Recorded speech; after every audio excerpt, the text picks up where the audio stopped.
Elias was a boy who lived in the stables of Lord Harridan's keep. He was not a knight. He was not a soldier. He was not even considered important by the people who walked past him each day. His work was dirty, hard, and thankless. He cleaned the stables, carried heavy buckets of water, brushed the horses, and repaired broken saddles. His hands were always rough, his clothes always covered in dust and hay.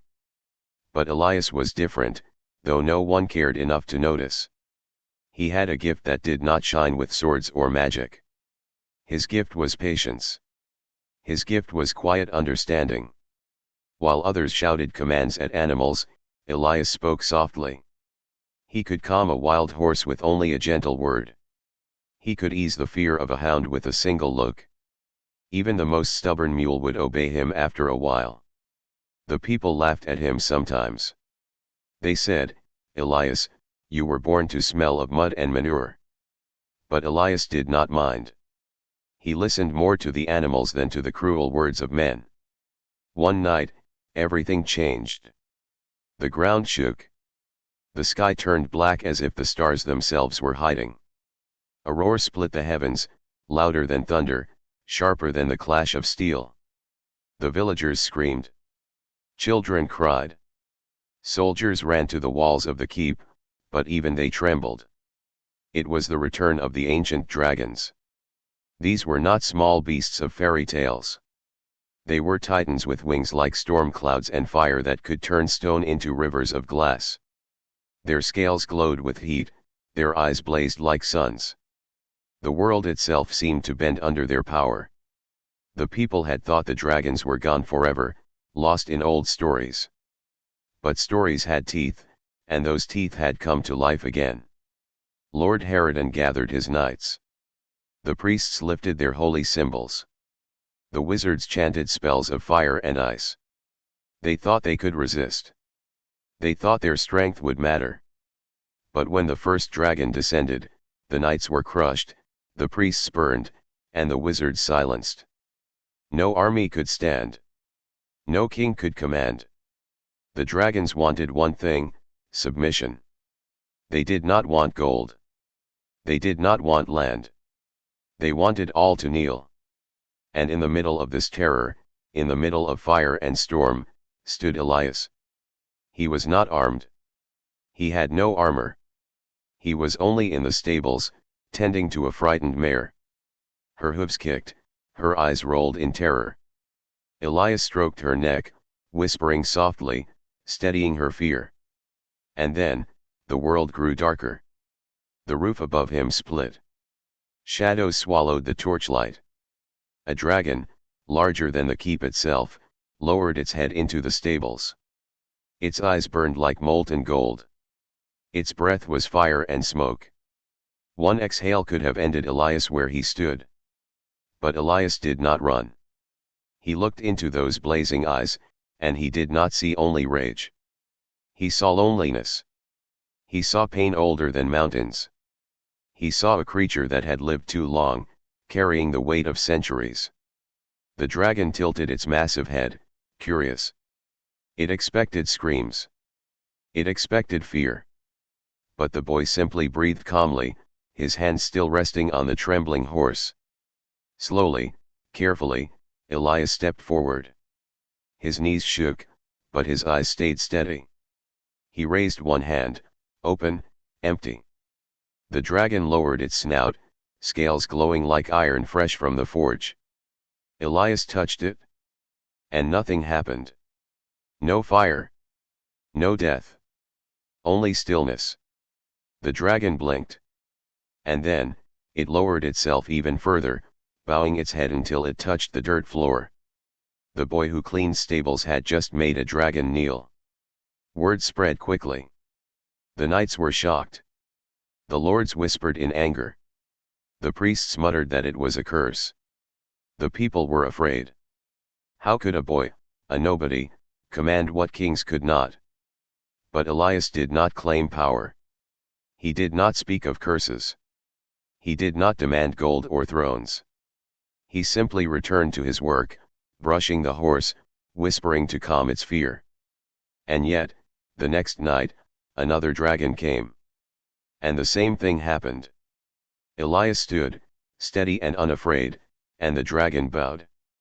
Then another came. And another. Soon, when the skies filled with wings, they did not burn the villages. They landed in silence, and bent their massive heads before the boy in the stables. The world began to change. But peace brought fear of a different kind. The knights called Elias a traitor. The lords feared he would steal their power. The priests warned the people that dragons could not be trusted, and neither could the boy who ruled them with silence. Elias, who only wanted to care for horses and live in peace, became the center of fear and envy. The more dragons bowed, the more men sharpened their blades against him. And as the fires of distrust grew among humans, the skies darkened with the wings of dragons, waiting, watching, obeying only one stable boy. The boy who made the ancient dragons kneel. This was only the beginning. The people of Herodens Keep did not know whether to rejoice or to tremble. Some whispered that Elias had saved them from fire and death. Others muttered that he had invited danger into their lives. For never before had dragons landed so close to men without spilling blood.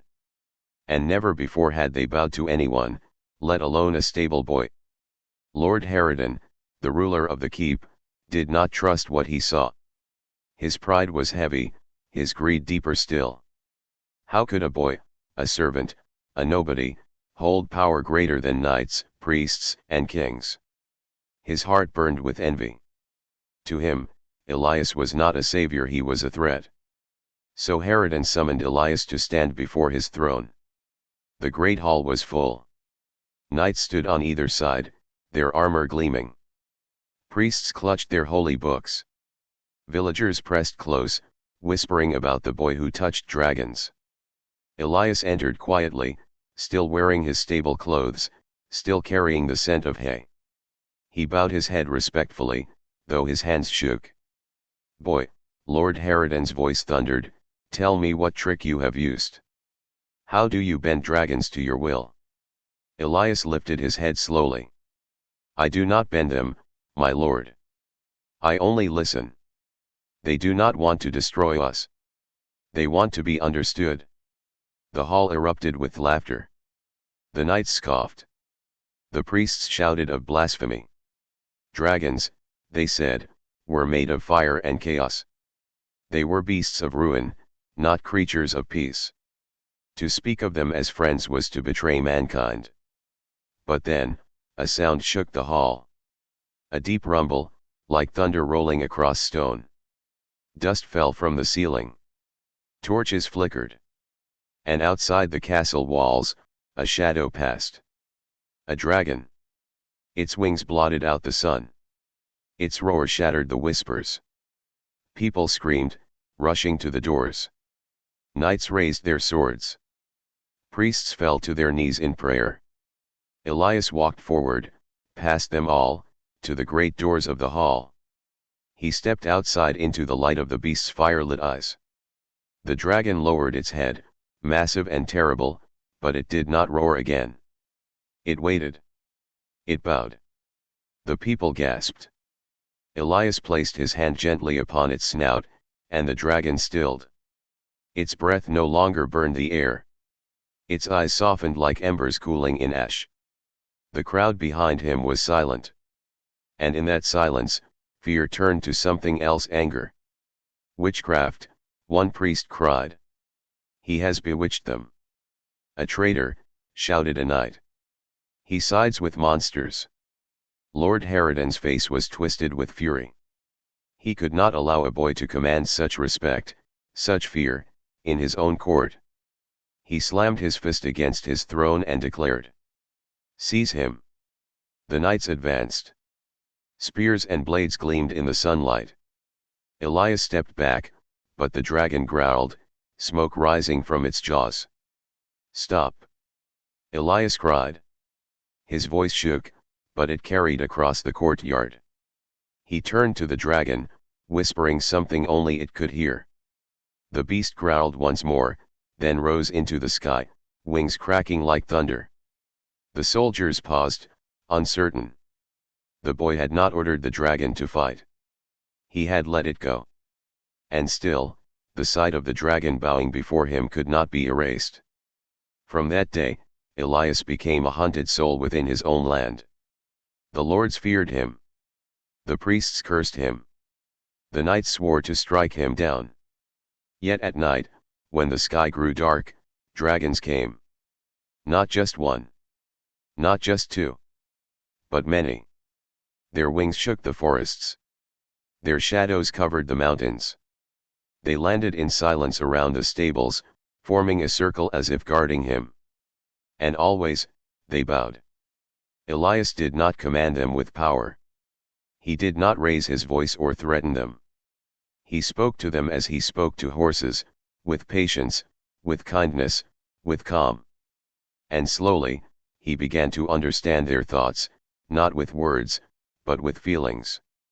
He felt their sorrow, their endless wandering, their weariness from ages of being hunted, hated, and feared. They did not want to destroy the world. They wanted to rest. They wanted peace. But men never offered peace. Men only offered blades and fire. Elias sat among them, a small boy among giants, listening as the stars turned overhead. For the first time in centuries, the dragons were not alone. Yet danger was closing in. Lord Harridan sent word to other rulers. He told them of the boy who commanded dragons. He warned them of the threat Elias posed. Soon, lords from other lands sent spies and soldiers. They wanted to seize the boy, to use him as a weapon, or to kill him before he grew too powerful. Elias, who had never asked for power, who had never sought greatness, was now caught in the middle of fear and greed. But the dragons watched. And the world would soon learn that those who threatened the boy did not face him alone. They faced the fire of legends. The nights grew restless in Harridan's land. Whispers filled the air like smoke. People no longer feared only the dragons in the skies. They feared the boy who stood among them. To many, Elias was no longer just a stable hand. He was something far more dangerous and unknown. And men always feared what they could not control. The lords gathered in secret chambers, their voices sharp with anger and envy. Some spoke of using Elias to command the dragons in war. Imagine, they said, whole kingdoms bowing, cities burning, enemies crushed beneath wings of fire. Others shook their heads, saying a boy with such power could not be trusted. If he turned against them, no wall, no army, no kingdom would survive. The only safe path, they argued, was to end him. Elias knew nothing of these counsels. He still worked with the horses each morning, brushing their coats, mending harness straps, and speaking softly to them as he always had. To him, life had not changed. He did not feel like a hero, nor a leader, nor even a figure of fear. He was still just Elias, the boy who lived among hay and mud. But the dragons knew more. They gathered in the hills at night, their massive forms hidden in the mist. Elias would sit between them, feeling their warmth, hearing the slow, deep rhythm of their breath. Though no words were spoken, he felt their thoughts press against his own. Loneliness. Pain. Longing. And something else, a warning. The dragons had seen men's hearts before. They knew envy, greed, and betrayal. They knew that Elias's gift would not be seen as kindness but as power. And power always drew blood. One evening, when the moon was high, Elias climbed the rocky hills where the dragons waited. A great red beast, scarred by countless battles, lowered its head before him. Its eyes burned, not with anger, but with sorrow. Elias placed his hand upon its snout and closed his eyes. A vision flooded him. He saw armies marching. He saw banners of many lords, soldiers armed with steel and fire.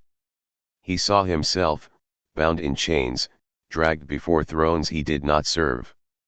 And he saw the dragons rising in fury, wings spreading like storms, their fire turning the world into ash.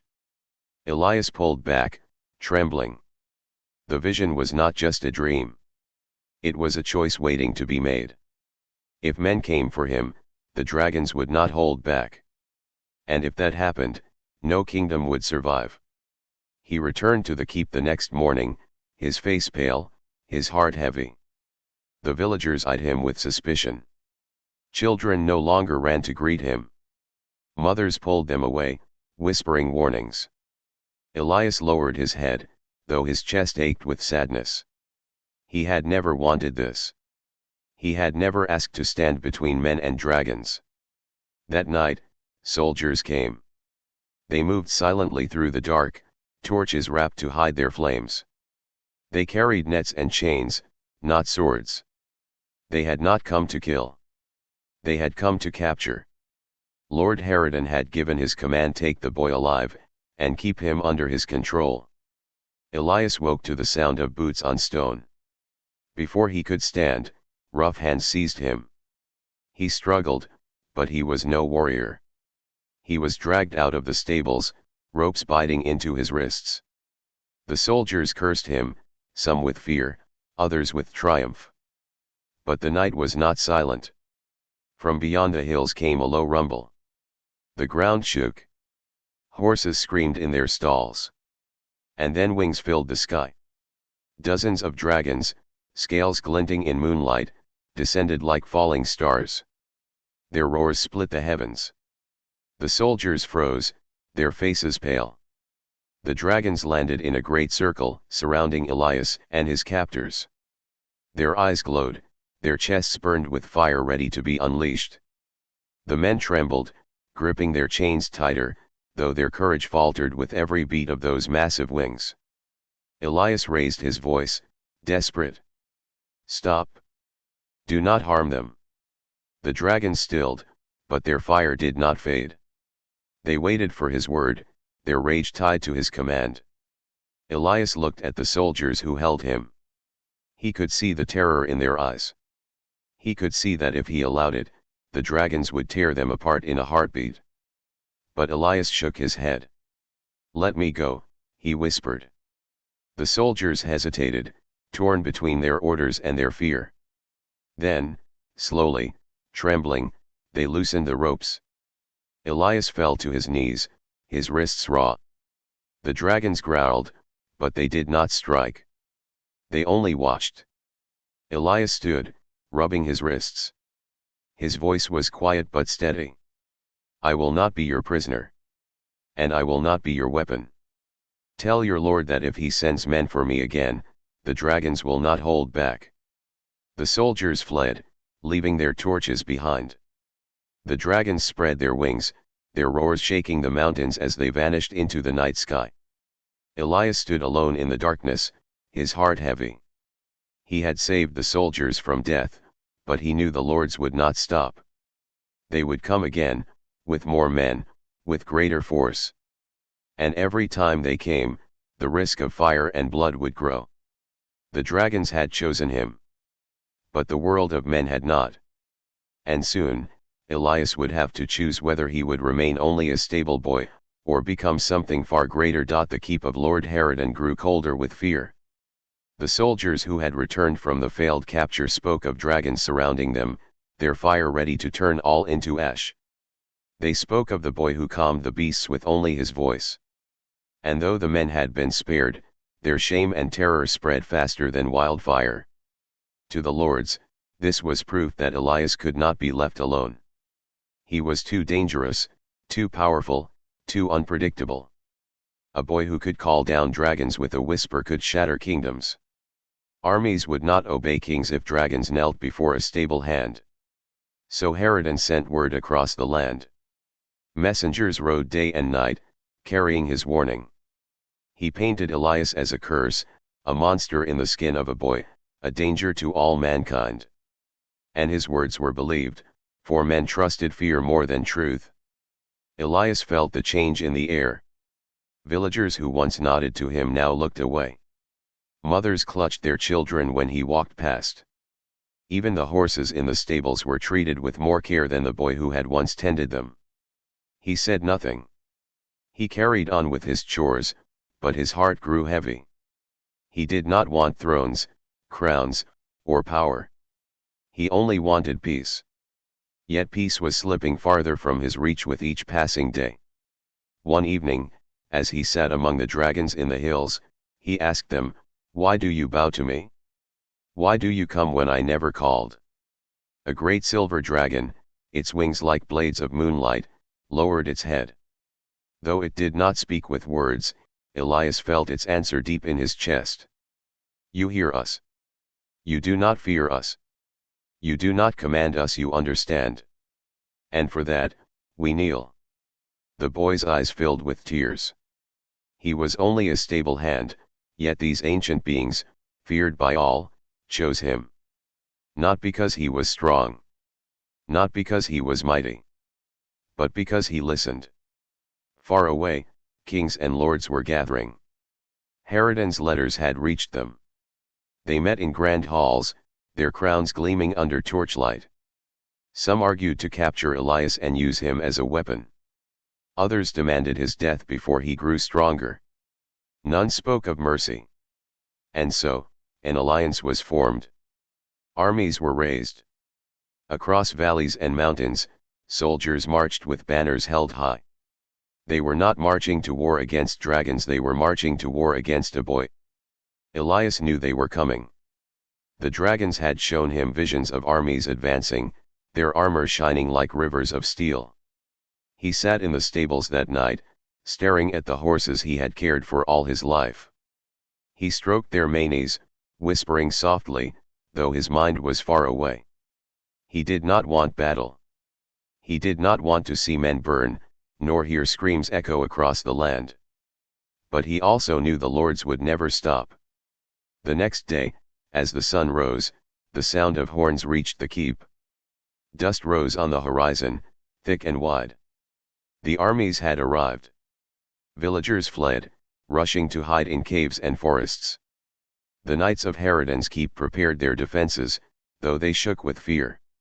For they did not know whether they should fight the boy or the dragons. Elias walked to the gates, his simple clothes torn, his hands still rough with work. He stood alone before the sea of soldiers. Thousands of eyes stared at him. Some filled with hatred. Some with fear. A general rode forward, his armor shining gold. His voice rang out across the field. "Elias of the stables, by command of kings and lords, you are to surrender yourself. You will be taken in chains. If you resist, we will cut you down, and burn every dragon that dares protect you." The boy's heart pounded. His knees trembled. He was not a warrior. He was not a king. He was just Elias. But when he lifted his head, he saw movement in the sky. Shadows spread across the land. Wings blocked the sun. Dragons. Dozens upon dozens, circling, roaring, their fire lighting the heavens. The soldiers faltered. Some dropped their spears. Others whispered prayers. The dragons did not strike, but their presence alone shook the earth. Elias stepped forward, raising his voice so all could hear. "I am no enemy to you. I never asked for your crowns, your thrones, or your armies. I only wished for peace. But you see my kindness as power, and my silence as threat. You will not chain me. And you will not harm them." He looked to the dragons above. "For if you strike at me, you strike at all of them." The soldiers trembled. The generals scowled. No arrow was loosed, no blade raised. Not yet. For in that moment, every man knew, the stable boy was no longer just a boy. He was the one who made the dragons kneel. And if war began here, it would not end with one kingdom's fall, it would end with the ruin of all mankind. The air grew heavy, the earth silent. Man and dragon stood on the edge of a war that could end the world. And Elias, caught between two destinies, would soon be forced to decide which path to walk. The fields outside Haraden's keep were frozen in silence. On one side, thousands of soldiers stood ready, their armor shining in the sun, their spears like a forest of steel. On the other side stood a single boy, barefoot, in simple clothes, his face pale but steady. Above him, dragons circled in the sky, their roars shaking the mountains, their shadows stretching across the land. No battle began that day.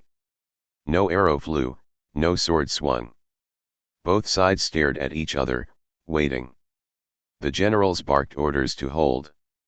The dragons waited for Elias's word. The boy said nothing.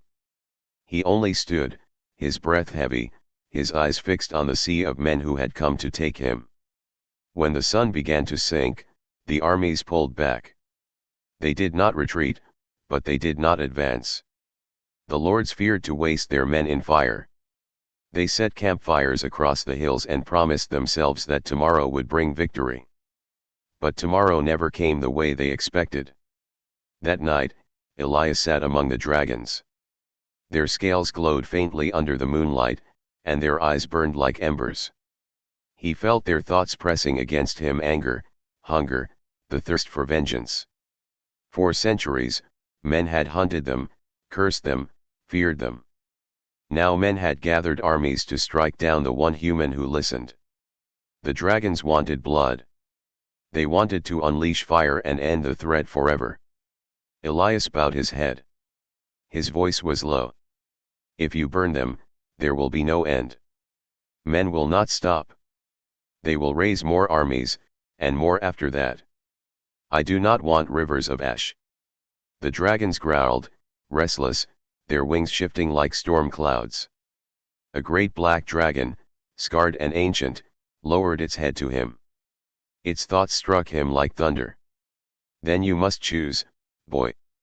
Will you hide, or will you stand? We will follow you. But if you do nothing, they will come again, and the fire you fear will consume all. Elias could not sleep. He stared at the stars until dawn, knowing the world was forcing a choice upon him. He was only a stable boy, yet the lives of men and dragons alike rested on his shoulders. At sunrise, the generals called for parley.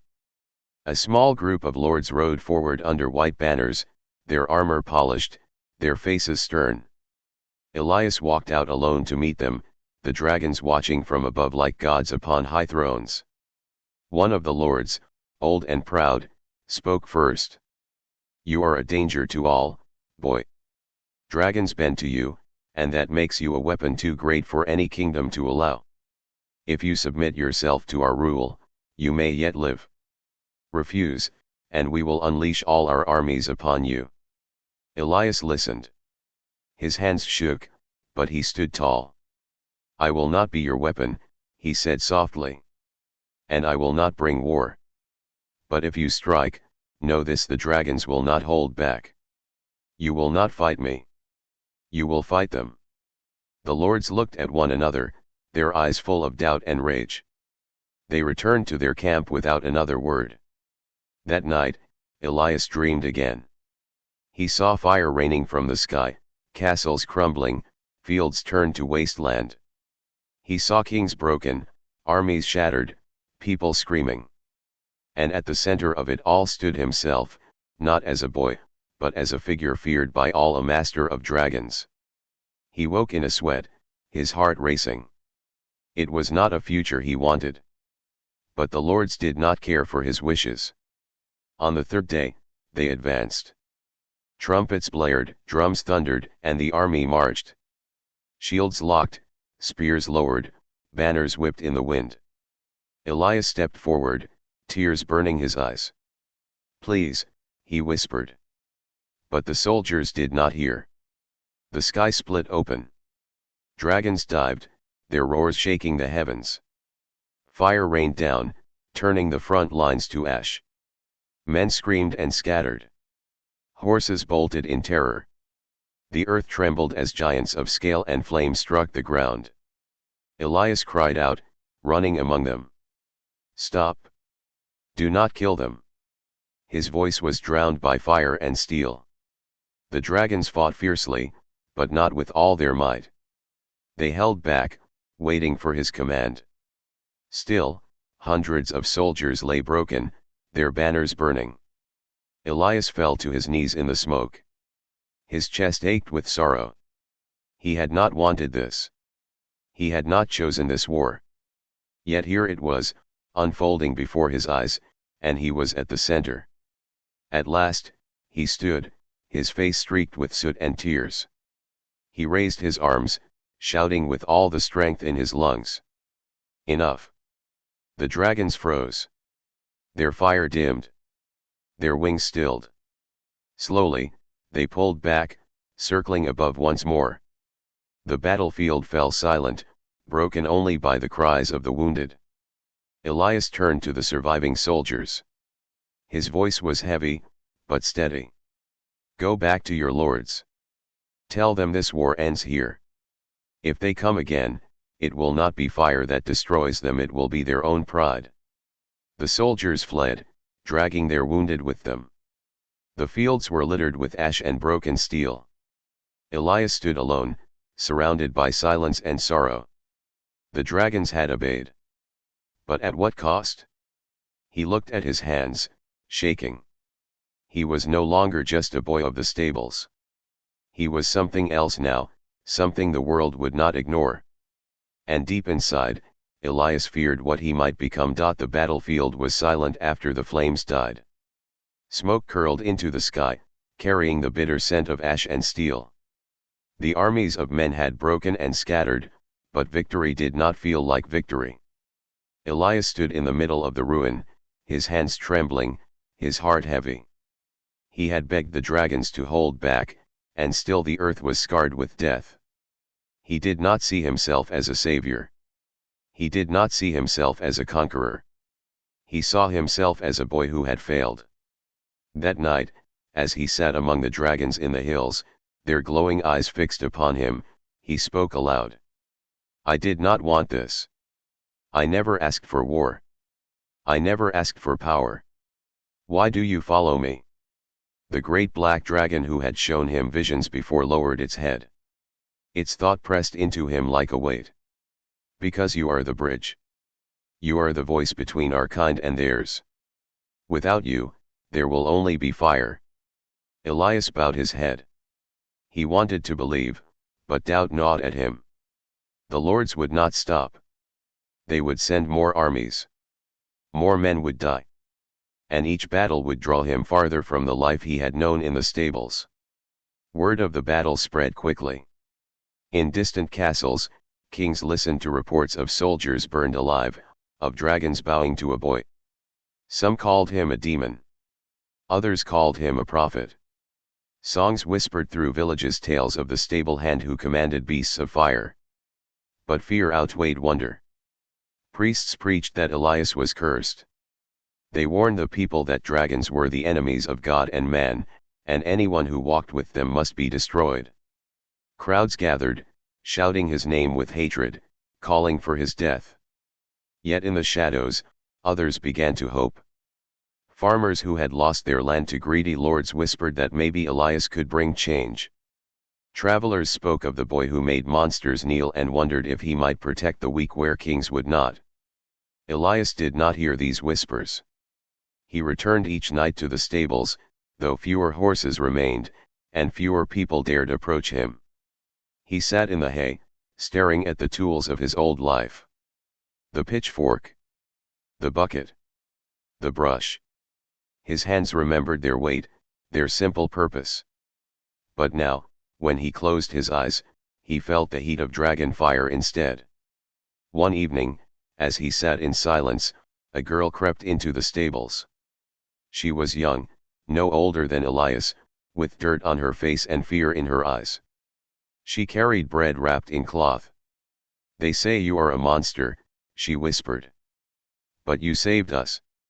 My brother would have died on the field if not for the dragons holding back. This is for you. Elias looked at the bread, then at the girl. His throat tightened. He had not known kindness in many days.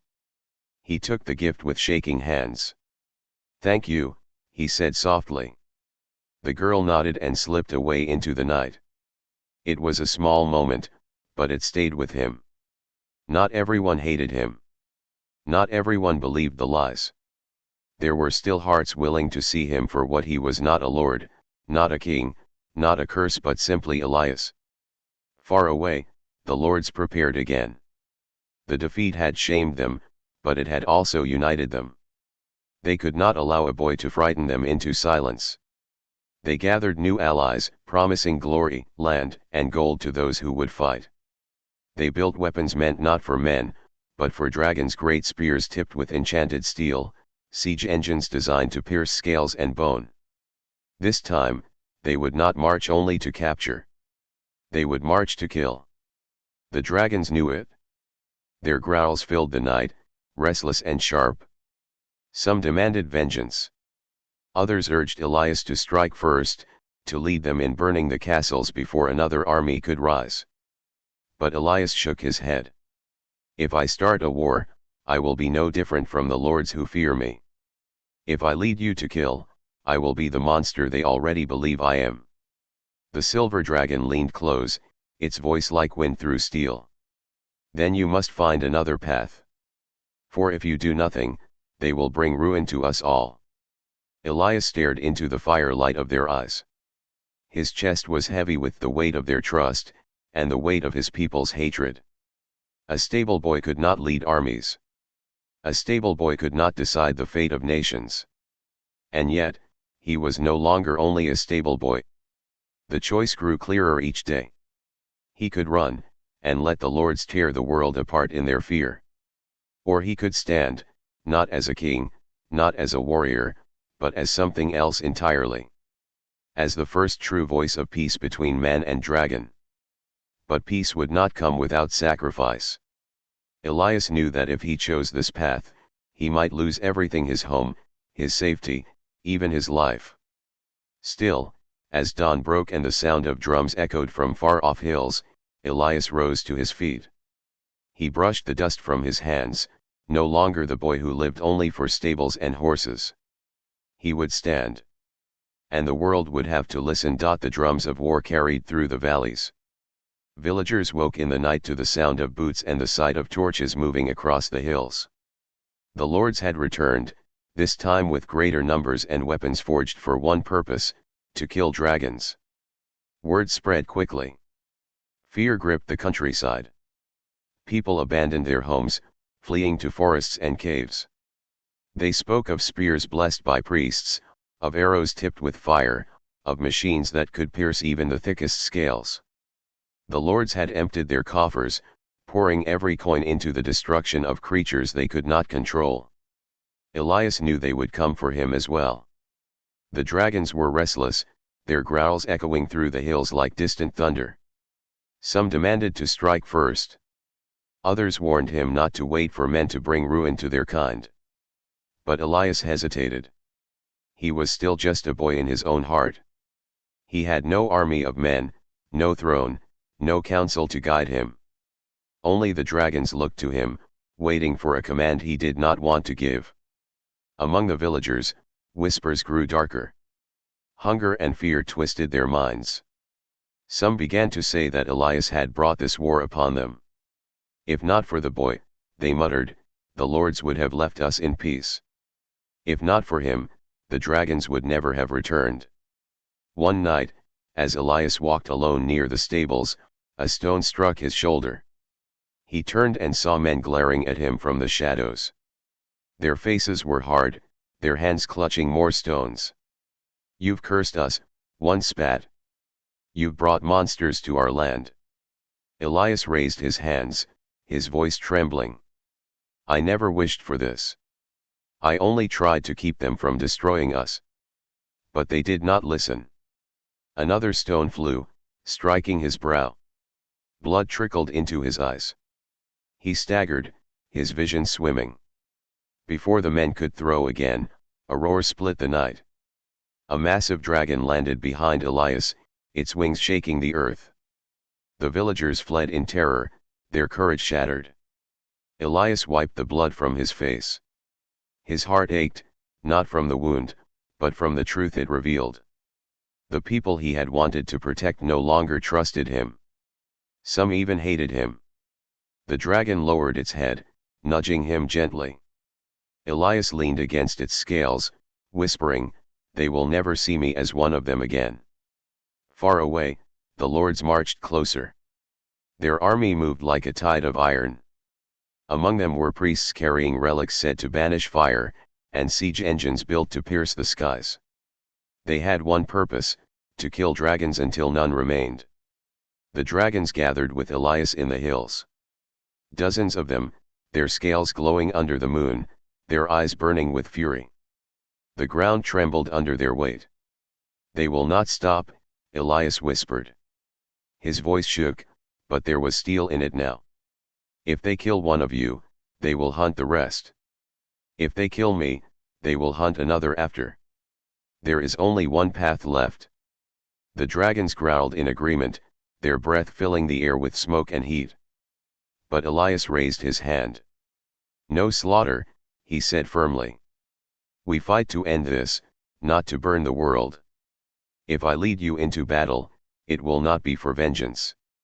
It will be for survival. Do you understand?" The dragons bowed their massive heads. Their fire was his to guide. The night before the battle, Elias sat alone in the stables one last time. The horses shifted nervously, sensing the storm to come. He touched their manes, whispering softly. For a moment, he closed his eyes and let himself remember who he had been, a boy with simple work, simple dreams. A boy who had never imagined kings and lords would fear him, nor that dragons would kneel before him. When dawn came, the horizon glowed with fire, not from the dragons, but from the torches of the enemy army. They filled the fields, their banners snapping in the wind, their war drums shaking the air. Elias walked forward, the dragons rising behind him like living mountains. His bare feet touched the earth, his face pale but calm. The generals rode to the front, their eyes full of hatred. "You will kneel today, boy," one shouted. "And your beasts will burn." Elias lifted his head. His voice was steady, though his heart pounded. "No. Today you will learn that neither men nor dragons were born to kneel. Not to you. Not to fear. Not to pride." The sky filled with wings. The earth shook with marching feet. The war of men and dragons was about to begin. And at its heart stood Elias, the stable boy who never asked for power, but who carried it all the same. The morning sky burned red as the two forces faced one another. On one side stretched the endless lines of soldiers, men in steel, priests with their relics, siege machines creaking forward like wooden beasts. On the other side stood the dragons, their wings spread wide, their fire glowing faintly in their throats. Between them all, alone, walked Elias. He felt the weight of every step. His heart thundered, but he forced himself forward until he stood in the empty space between armies. His voice carried, steady but raw. "I do not want war. I never wanted this. But if you strike at them, if you strike at me, then the world will burn." For a moment, silence hung heavy. The soldiers looked to their generals. The generals looked to their lords. Then the order came. A single horn blew, long and sharp. The soldiers advanced. Elias closed his eyes. He whispered, "Please forgive me." The sky tore open. The dragons roared and swept down, their wings shattering the air. Fire erupted across the front lines, turning shields into molten metal. Siege engines fired bolts as long as trees, some striking true, piercing scales and drawing roars of pain. The battlefield shook as giants of flame and flesh crashed into walls of men. Elias ran through the chaos. He shouted to the dragons not to lose themselves, not to destroy all. He saw men burn, and it broke him. He saw dragons fall, pierced by lances tipped with enchanted steel, and his heart screamed with grief. The lords watched from their towers of command. They shouted orders, sending priests forward. The priests raised relics that glowed with blinding light, and for a moment the dragons faltered. Their fire dimmed, their wings struggled against the weight of the holy symbols. The soldiers cheered, thinking victory close. But Elias did not allow it. He rushed forward, placing himself between the priests and the nearest dragon. His voice cracked, but it carried over the screams and steel. Enough. You call yourselves holy, yet you use faith for slaughter. Look at them, they bleed, they burn, they mourn as we do. And this madness. Some priests hesitated. Others raised their relics higher. One stepped forward, his face stern. You are deceived, boy. They are beasts, not brothers. You are cursed, and curses must be broken. The dragon behind Elias growled, smoke rising from its jaws. Elias turned, placing his hand against its snout. No, he whispered. Do not strike. The dragon stilled, trembling with fury it barely contained. All around, battle raged. Men screamed as fire swept over them. Dragons fell as ballista bolts drove through their wings. The ground was covered in ash, blood, and broken steel. Elias's legs shook. His chest burned with despair. He wanted to end it, but he did not know how. He was only one boy, standing in the middle of death. Then the great black dragon, the oldest of them all, landed beside him with a thunderous crash. Its wings folded like mountains closing, its eyes burning with sorrow. It lowered its head, pressing its snout to the ground before him. And then another dragon bowed. And another. Soon, dozens followed, their massive forms kneeling in the midst of battle. The soldiers froze, stunned by the sight. The clash of steel faltered, the roar of fire dimmed. Elias stepped forward, his voice breaking but strong. Look at them. They kneel not to conquer, not to destroy, but to show peace is still possible. End this war now, before the world drowns in flames. The soldiers wavered. Some dropped their weapons. But the lords, filled with pride, roared for them to keep fighting.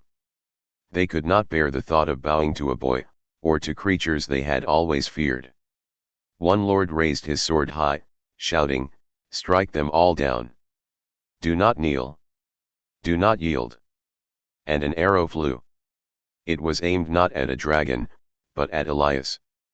The boy gasped as the arrow struck his shoulder, spinning him to the ground. The dragons roared in fury, fire bursting from their throats. The kneeling ended. The battle erupted again, fiercer than before. Elias lay in the dirt, clutching the wound. His vision blurred. Through the haze, he saw the armies clashing, saw fire and steel tearing the world apart. And he realized with horror that peace might already be slipping beyond his reach. The dragons had knelt to him, but men would not. And if men refused to kneel, then nothing could save them from the fire to come. Elias lay in the dirt, blood soaking his shoulder where the arrow had struck. His breath came in short gasps, his vision swimming. Around him the world was fire and steel, soldiers screaming, dragons roaring, priests chanting as relics glowed bright against the storm of flame. He tried to stand, but his legs gave way. He fell to his knees, his hands pressing against the wound. He had begged for peace, and still war consumed them all. The dragons saw him fall. Their roars split the sky, full of fury and grief. Fire poured from their throats, sweeping across the battlefield with terrible force. Soldiers burned where they stood, siege engines shattered under claws, and the earth itself shook beneath their rage. Elias raised his hand weakly. Stop, his voice was hoarse, too faint to be heard over the chaos. The dragons did not hear. They only saw their chosen one bleeding, and their wrath grew. The lords shouted orders, desperate to turn the tide. Kill the boy. End him, and the beasts will scatter. Archers raised their bows, aiming through the smoke. Spears were leveled at the kneeling figure in the dirt. But the great black dragon swept down, its body shielding Elias. Arrows shattered against its scales, spears bounced harmlessly away. With one sweep of its wings, it sent men tumbling like leaves in a storm. It roared so loud the hills trembled. The generals faltered. The soldiers broke. Some fled, dropping their weapons in terror. Others stood frozen, too afraid to move. In the midst of it all, Elias forced himself to rise. His legs shook, blood dripped down his arm, but still he stood. He looked not at the dragons, but at the soldiers before him. His voice, weak but unyielding, carried across the silence between fire and ash. "Do you not see?" he cried. "This war will end in nothing but death. You cannot kill them all.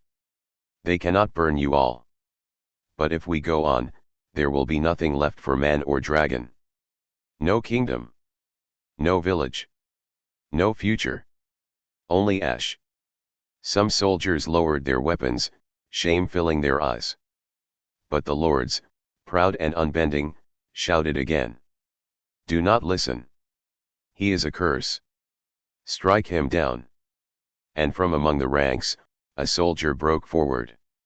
Not with a sword raised, but with his weapon cast aside. He fell to his knees before Elias. "Enough," the man said, his voice shaking. "I will not fight him.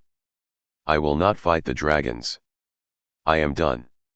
The battlefield grew still. One man's choice turned the tide of fear. Another dropped his spear. Then another. Slowly, like ripples spreading across a pond, more soldiers fell to their knees. Their lords shouted and cursed, but their voices were drowned by the sound of armor striking the ground as men yielded. The dragons watched, their fire dimming. They lowered their heads, waiting. Elias's heart ached as he looked upon both men and dragons kneeling in the same field. For a moment, he believed peace was possible. But pride is a fire more dangerous than dragon flame. One lord, red with rage, spurred his horse forward. His sword gleamed as he charged straight at Elias. "You will not rule us, boy," he roared. "You will die here." The black dragon moved to strike, but Elias raised his good hand, stopping it. His eyes met the charging lords, not with anger, but with sorrow. "I do not wish to rule you," Elias whispered. The Lord's sword lifted high. But before the blade could fall, another arrow flew, this time not at Elias, but at the Lord himself. The man cried out, toppling from his horse. The soldiers who had once followed him now turned against him, tired of dying for pride. Elias fell to his knees once more, his strength failing. He could barely see, barely breathe. The battlefield had grown quiet, but not peaceful. The air was heavy with loss, with grief, with the weight of what had been done. The dragons gathered around him, forming a wall of fire and scale. Their eyes glowed with fierce devotion, yet their hearts carried sorrow. They knew Elias could not carry this burden forever. As night fell, the soldiers who remained dragged their wounded from the field. The lords who lived fled into the darkness, their plans shattered. And Elias, bleeding and weak, was carried upon the back of the black dragon, away from the ruins of war. High in the mountains, far from men, the dragons laid him down in a cavern warmed by their breath. They watched as his chest rose and fell, his life hanging by a thread. The boy who had made the ancient dragons kneel now lay on the edge of death. And the question burned in the hearts of all man and dragon alike: if Elias died, would the fragile hope of peace die with him? The cavern in the mountains was silent except for the slow, weak breaths of Elias. The dragons surrounded him, their massive bodies forming a circle, their glowing eyes fixed upon the boy who had changed their fate. Flames flickered faintly in their throats, not with rage, but with sorrow. Elias drifted between dreams and waking. He saw visions of fire raining on kingdoms, of lords screaming as their castles crumbled, of dragons soaring free but the world beneath them turned to ash. And then he saw himself, standing alone, surrounded by silence, no people, no dragons, only emptiness. He whispered in his fever, "No. I do not want this." The great black dragon leaned close, its breath hot and heavy. Its thoughts pressed into Elias's mind like thunder. "You hold the choice. If you live, peace may live. If you fall, fire will claim all." Elias forced his eyes open. Pain burned through his body, but his spirit held strong. He sat up slowly, leaning against the warm scales beside him. "I am no king," he murmured. "No lord. I am only a boy. Why should the world listen to me?" The silver dragon lowered its head. "Because you listen to the world. That is what men and dragons have forgotten. And that is why we kneel." For a long time, Elias was silent. The wound in his shoulder throbbed, but deeper still throbbed the truth in their words. He could not escape what he had become. He could not hide in the stables anymore. The war had already chosen him, but how it ended, blood or peace, was still his choice to make. At dawn, Elias rose. His steps were unsteady, but his eyes were clear. He stood before the gathered dragons, their wings folding like cloaks of living shadow. "Take me back," he said. "Not to fight. Not to burn. But to end this once and for all." The dragons obeyed. They carried him high above the mountains, their wings beating like thunder. Below, villages and fields stretched out, scarred by battle. The armies had withdrawn but had not disbanded. The lords still plotted, their pride unbroken. When Elias returned, he did not come with fire. He came walking at the head of the dragons, his hands empty, his clothes torn, his body weak but unyielding. People gathered in fear and wonder as he passed.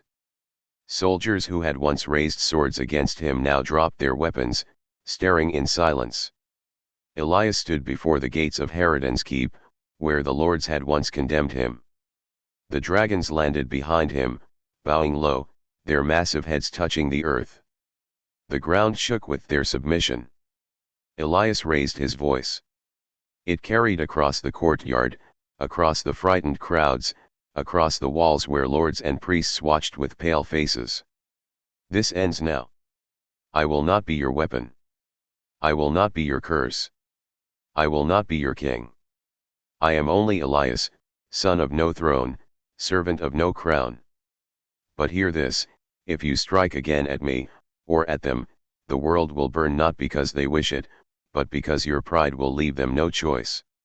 He paused, his voice breaking with grief. "But if you lay down your arms, if you choose peace, the dragons will kneel not only to me but to all who listen, as I have listened. They do not want to rule. They want only to rest. Let them rest." Silence fell. The crowd shifted, uncertain. The soldiers looked to their lords. The lords clenched their fists, torn between pride and fear. Then, slowly, a soldier dropped his sword and knelt. Another followed. And another. Soon, dozens of men were on their knees, not to Elias, but to the hope his words carried. The priests lowered their relics, their faces heavy with doubt but also with awe. The lords, seeing their power slip away, scowled. Herodin himself stepped forward, his voice trembling with rage. "You dare shame us, boy? You think you can break our crowns with words? You are nothing less than nothing without them." He pointed at the dragons. Elias looked at him with tired eyes. "Perhaps. But if being nothing means I can still choose peace, then I will gladly be nothing." The people murmured, their fear breaking into something else, belief. Herodin's face twisted, but he saw the tide had turned. His voice faltered. He stepped back, defeated not by fire or steel, but by the will of those who no longer wished to fight.